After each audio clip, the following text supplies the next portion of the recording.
In the summer of 1941, the Allied powers launched an unprovoked attack on a previously neutral nation, Iran. What followed was a short but dramatic battle, fought for control of an incredibly important railway at a time when the very fate of the Second World War hung in the balance.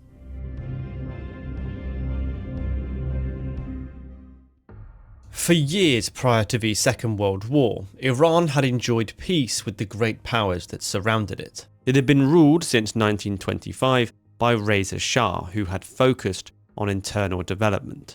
He had allowed the Anglo-Iranian Oil Company to continue to monopolise his nation's oil reserves, but increasingly turned to others, especially Germany, to import technology, machinery and industrial expertise to help modernise Iran. In 1938, Iran completed the Trans-Iranian Railway, linking the Gulf to the Caspian Sea for the first time, boosting trade and internal mobility. Soon running on the line were 65 German locomotives. Now these links became a problem when Britain and Germany went to war with each other in 1939. Reza Shah declared Iran's neutrality, but this did not stop the British from being suspicious of hundreds of Germans that were working across the country's key industries, which it viewed as potential spies. For 2 years, though, little happened because Britain was far too busy to be worried about Iran as long as the oil kept flowing. But on June 22, 1941, Germany invaded the Soviet Union and the world changed. The British Empire, which for a year had been the sole great power opposing Germany, was suddenly no longer alone. But as the initial weeks of Operation Barbarossa rolled by, any jubilation in London over their new communist ally quickly turned to dismay, as seemingly unstoppable German panzer divisions drove east. Before long, the prospect of a total Soviet collapse before the end of the year did not seem far-fetched. Faced with this disastrous prospect, the British tried to rush as much aid as they could to the Soviet Union, initially by running convoys through the Arctic to the ports of Murmansk and Archangel. This was a good start, but it was not a complete solution. It was of limited capacity and the route was dangerous, with ships having to run a gauntlet of German submarines, aircraft and surface ships on the journeys back and forth. London knew that in time, far greater quantities of equipment would be needed by the Soviets, and that to supply this, a safer and more easily developed route would need to be found. Alongside this, London had to consider the worst case scenario, that if despite their best efforts the Soviet Union did collapse and German panzers arrived in the Caucasus, there would be little to prevent a German seizure of Iran, or worse, Iran outright joining the Axis. A hostile Iran would deprive Britain of huge amounts of oil on which its war economy relied, and would fatally weaken its position in the Middle East, with Axis forces able to attack towards Egypt from both east and west. With this doomsday scenario in mind, now when London looked at Iran, it saw a nation teeming with German influence, primed to go over to the Axis the second the Wehrmacht arrived in the Caucasus. And it did not take either the British or Soviets long to appreciate that Iran had a brand new railway, capable of moving huge amounts of cargo from the sea to the Soviet border. So bringing Iran under Allied control could solve many problems at once. They could secure the oil supplies in the south of the country, open up a large-scale supply route into the Soviets, and secure stronger defensive positions if an eventual German breakthrough into the Middle East happened. But with the situation on the Eastern Front getting worse every day, time was of the essence. The British knew that if the Soviets capitulated, they might not be far behind. Still, initially they tried diplomatic pressure, sending a note to the Shah on July 18th that asked for the expulsion of all German nationals inside Iran. Reza Shah was now caught between a rock and a hard place, with the Germans urging him to stay neutral and resist Allied demands, while the Allies made it very plain now that he should be siding definitively with them. His response was to equivocate and to play for time, promising to deport any German citizens where there was clear evidence of their engaging in espionage or other hostile acts, but not otherwise. In this, the Shah may have miscalculated, not realising just how much importance the Allies now placed on his cooperation. Unsatisfied with this non-committal reply they had received, the Allies decided they simply did not have the time or the inclination at this stage of the war to take a softly approach to steering Iran into the Allied fold. Iran would join the Allies, whether they liked it or not. On July 22nd, Lieutenant General Edward Quinan, commander of Allied forces in Iraq, was ordered to prepare an invasion plan. Quinan had around 30,000 troops available to him, mostly from the Indian Army. The majority of his infantry brigades were assigned to the 8th Indian Infantry Division, commanded by Major General Charles Harvey, and these units would be assigned to the far south, capturing key oil facilities as quickly as possible. To the north, the 10th Indian Infantry Division under Major General Bill Slim possessed the only tanks in Quinan's force as part of 9th Armoured Brigade, as well as a brigade of Indian motorised infantry. These forces would strike into Iran's interior, aiming initially for the towns of Kermanshah and Hamadan.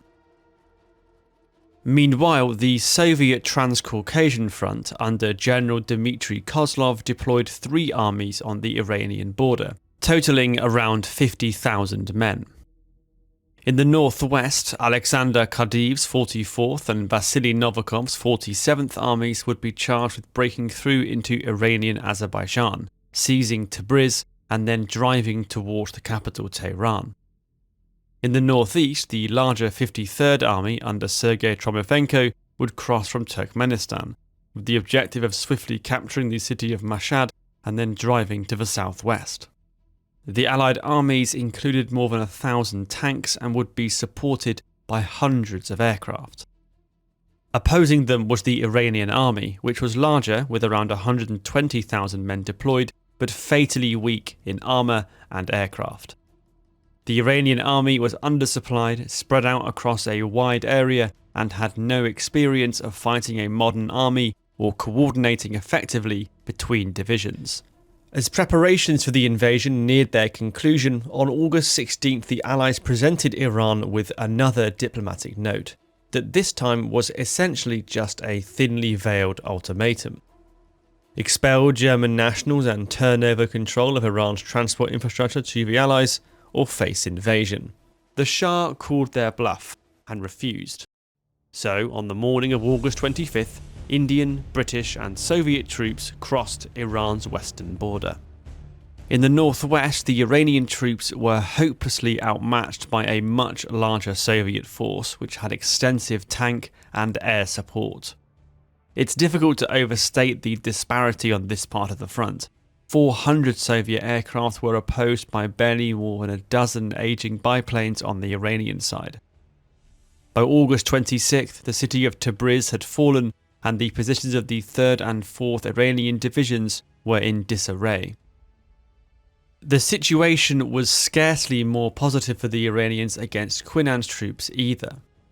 The British and Indian forces had covered less ground, but in the south the critical oil facilities at Abadan had been taken after a day of intense fighting.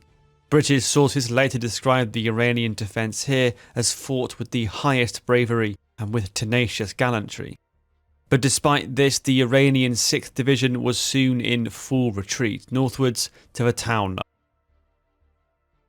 The invasion had taken the Shah by surprise. Shortly after it began, he summoned the British and Soviet ambassadors and asked them, "I need to know why your forces have invaded my country.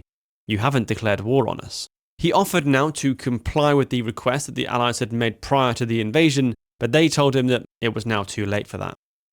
Desperate, the Shah asked the US to help him mediate the crisis, but he got little encouragement from a Roosevelt administration which had been briefed by Churchill the previous week on the operation and had given its tacit approval. Alone, and with no prospect of support from anywhere, the Shah's troops tried to defend their land. In the northwest, the situation for the Iranians quickly went from bad to worse, with Soviet troops soon cutting them off from the Turkish border and driving along the shore of the Caspian Sea. The situation was better initially for the 12th Division, which was facing General Slim's forces in the mountains. On August 26, the British and Indian column was halted at the narrow Paitak Pass by a strong Iranian force. But when Slim ordered his 9th Armoured Brigade to bypass the Iranian position to the south and seize the road at Shahabad, the Iranians had no answer. On the morning of August 27th, they were forced to retreat across country to Kermanshah, opening the road through the pass to Slim's forces.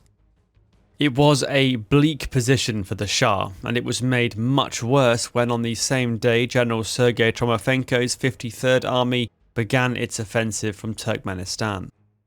The defenders were hopelessly outmatched and could offer little resistance as the city of Mashhad fell to the invaders. What Iranian forces survived the initial battles tried to fall back, preparing for a final stand near the capital Tehran, with Allied forces closing in on all sides. But it was a last stand that was never to be fought, because that day Reza Shah wisely assessed his position as completely hopeless and capitulated, allowing the Allies to complete their occupation of his country.